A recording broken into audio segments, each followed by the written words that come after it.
Locker Room Talk. I'm your host, Terrence Summers, with head coach Dustin Wilson.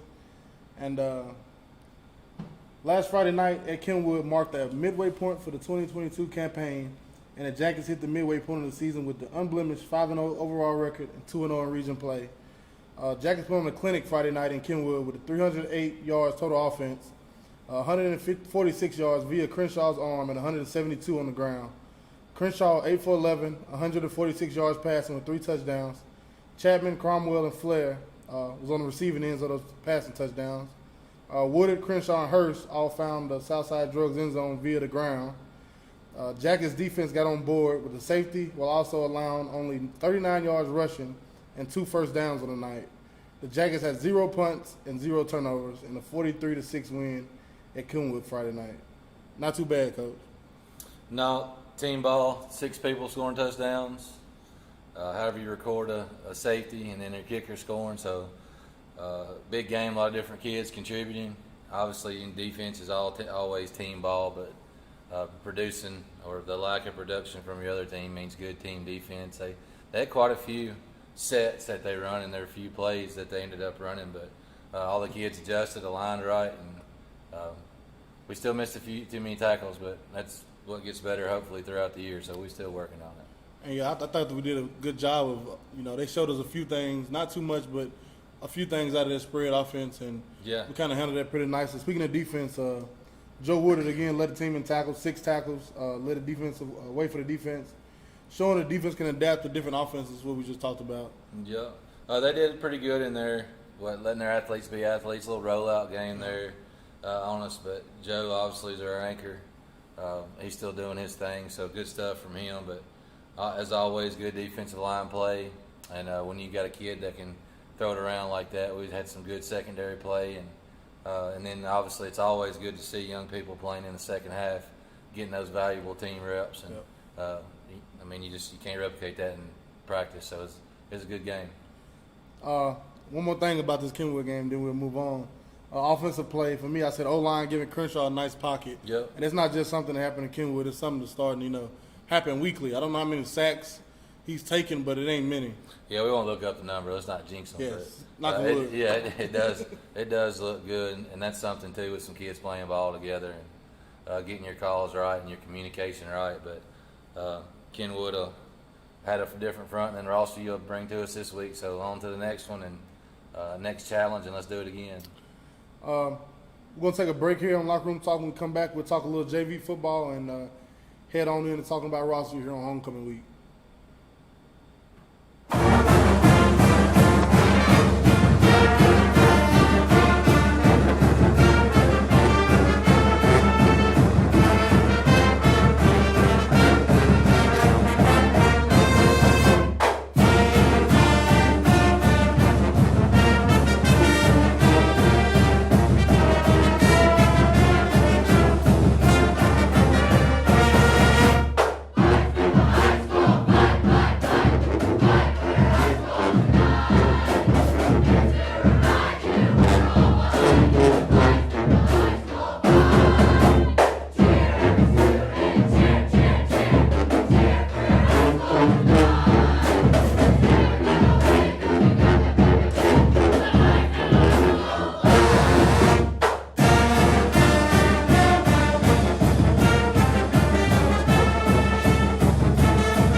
Welcome back to Locker Room Talk with head ball coach Dustin Wilson. We spoke on last week's victory in Kenwood, 43-6 win over the Knights. Now we move on talking a little JV football. This weekend was a Monday. Mm-hmm. Monday night, the Springfield Yellow Jackets junior varsity team beat the Kenwood Knights junior varsity team 28-14 here at home. A lot of learning happening, and it's nice to be able to learn and win at the same time. Yeah, it's always good for the kids to win. You can't mimic that in any type of situation besides a video game. We know how real that is, but getting out there, playing together, playing beside different people, obviously winning helps, but just learning. You know, we had a punt return for a touchdown, little Jeremiah Beard. Like all the coaches were probably over there calling Peter.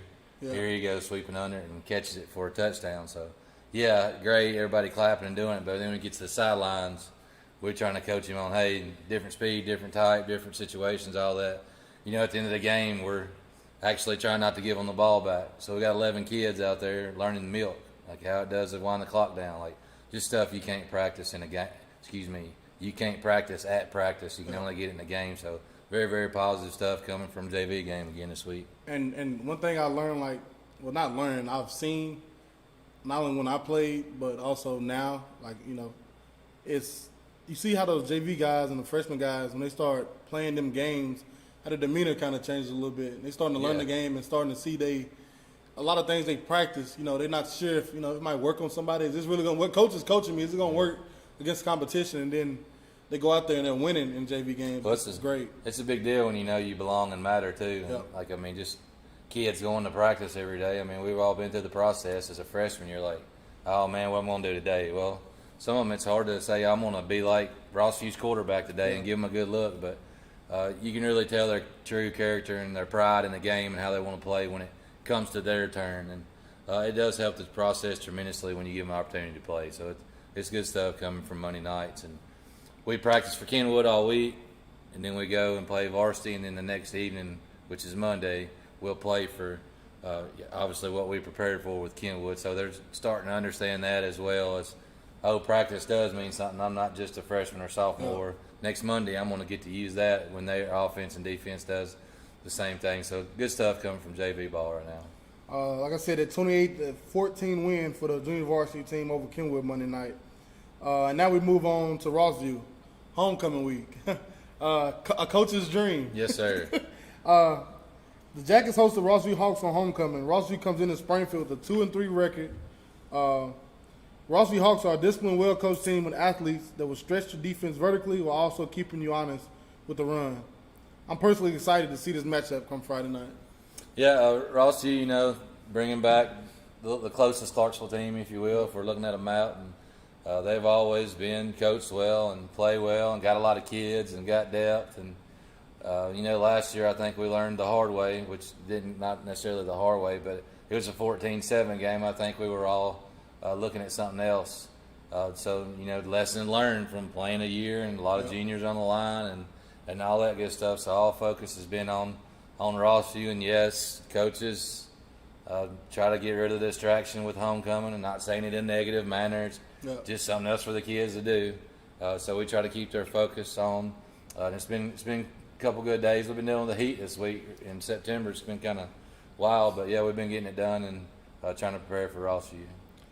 We're going to take another break, and then we'll come back here and talk a little more about Rossview and homecoming.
Welcome back to Locker Room Talk. Head coach Dustin Wilson. Still here talking about homecoming week, which is why we're in the locker room tonight. It's Locker Room Talk. We've never done a show in the locker room, but tonight we're in the locker room. A lot of memories in here for a lot of people. Homecoming week, so it felt just the perfect time to come in here and do it. Want to speak on that, Coach? I'm memories. I remember as a freshman, used to walk in the gym back here, or out of the gym into the locker room, and if you was on this back row, you could see right down through there.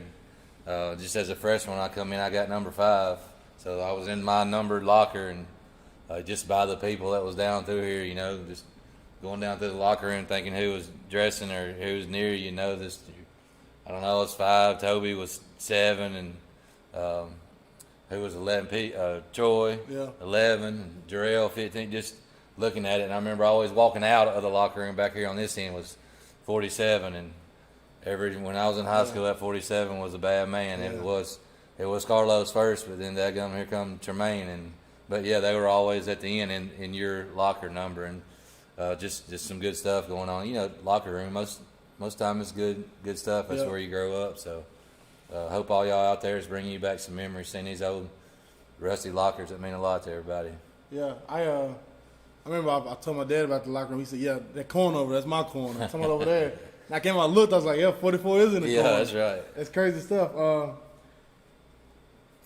The Jackets are 10-5 versus Rossview Hawks since 2001 when the school opened. As you said last week, as you said just a minute ago, last year 14-7 win at Rossview. It's good to learn not to look ahead in games when you also win a game.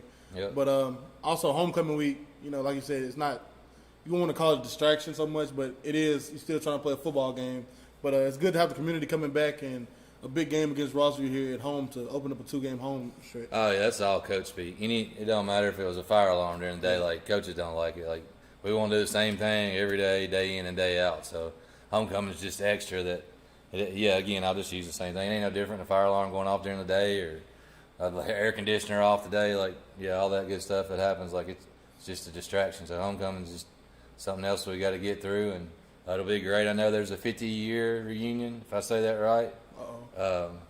There's a 10 and 15. There's quite a few reunions, so I hope it does have the homecoming feel for all y'all out there. That's what you're supposed to do on your homecoming. Don't matter where you live. Y'all look at your high school football schedule and see which game it is and come back and check us out. And it's good when you're coming home to homecoming and your old alma mater is 5-0. And it's exciting to see. You want to see this team and what they have to offer. Here we go, Coach. Your favorite segment of the show. All right. Favorite homecoming memory. It could be probably a player. I love player memories of homecoming for sure. I guess mine's senior year. Pearl Cone was our homecoming for some reason. Come on, Coach Thomas. Got to do better than that. Yeah, right. Well, you think back in the day, was it our sophomore year? They hadn't won a game till we played them, or junior year. Oh, wow. Junior year. They was 0-5, 0-6. And they beat us in double overtime and then going to win the state. And a whole year later, like, they still ain't lost the game. That couple-year run. When you go over and scrimmage, I think it was 96 and 97 are state champions, or 95, 96. But anyway, homecoming, just like Slay was that night at calling it out, man, that was the homecoming game. Like, I can remember it. We was beating them. It was 7-6. It was late in the game. They showed up late. All that good stuff, and then there's number 32, J.R. Pratt, in the end zone catching a ball against us, and they beat us 12-7. So, he lost. That's a favorite homecoming. Well, man, all them dudes was on that field that night, and anytime Pearl's band's in the stands, it's a good game. Like, it's just, man, it's just, that's right. It's high school football, and probably that one. I don't even know if I could tell you. I don't think I could tell you another homecoming memory. But that's still one of the best. Yeah. I guess for me, it probably have to be my sophomore year. We're having a great season, homecoming coming about, and it kind of had a lot of seniors on that team. So, they kind of doing their own thing, but also still ready to play football. And I knew come Friday night, no matter who rolled in that stadium, it's going to be a good whooping. Who was it against? It was against Rossview. Rossview. Yeah. 2 for 2 there. And it ended up being pretty bad, and a lot ended up coming from that situation. But, it's always great to have a homecoming, and And I know this is probably one of the first homecomings I know a lot of people gonna come to this stadium here for. I know a lot of, like you said, all these reunions happening. Yeah. Come on out, have a good time, make yourself at home. This is our home now, and you got the parking lot up front. That's where people park. Yeah. And let's Just have don't a good even, time. don't even try to come around back. Like No. it's just not what we do. No. There's a few of them that's reached out. Y'all, they got one parking pass where they ain't got to tote all their stuff Yeah. around back and pack it up and but come on back, walk around back if you're having a tailgate, and then that's where the fun starts. But something else I want to throw in right here that we're mixing in with homecoming, being the year 2022, we're going to do a little short ceremony, make everybody, or just bring it up in everybody's memory, Tony Beers. Yeah.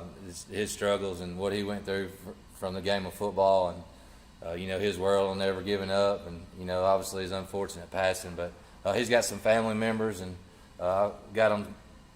They're going to look right at the ceremony between the first and second quarter, and I really think his class may be one that's in a reunion. I can't remember, but he's still got family, friends, classmates, and all that coming right in between the first and second quarter.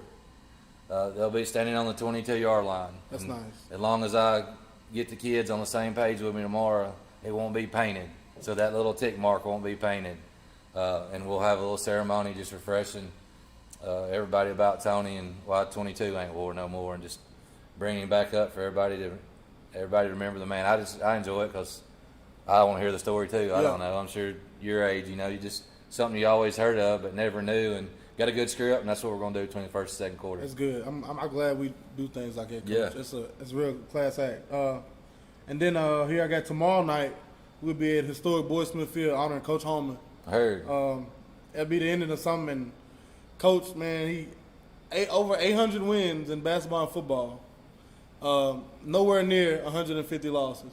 No, I don't think he's even close. And it's incredible if you think about it. So is he the one that started Springfield Middle football? Is Yes, that sir.